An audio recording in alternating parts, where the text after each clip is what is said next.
is a very embarrassing video to make. I was caught speeding, doing 38 miles an hour on a 30-mile limit before Christmas.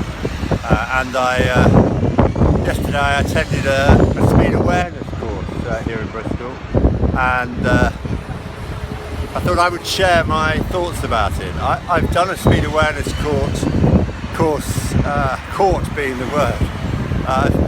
Done a speed awareness course 7 years ago, and I vowed at that course that I would adhere to the speed limit.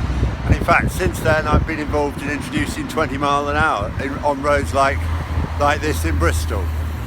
And there I was, in a hurry, going through Stoke Gifford on a dual carriageway, much like this, and not realising that it was a 30 mile an hour limit, and I was doing 38. No excuse. I would much rather be making this video and telling you about driving at 38 miles an hour on a 30-mile road than I would speaking to the court about how I knocked down the child when I was doing 38 miles an hour in a 30-mile limit.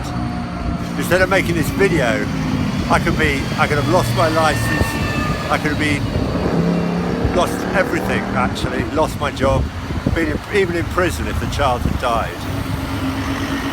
We talked yesterday about the consequences of driving and perhaps some of the reasons for it. Just imagine that you're driving too fast and you kill someone. What happens to the victim? Obviously, there's no more to be said for the victim, they're dead. But the family of the victim, the friends of the victim, your own family, your own friends, what do they think of you, particularly if that person who died lived locally to you?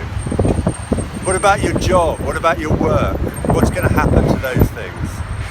It is just not worth exceeding the speed limit.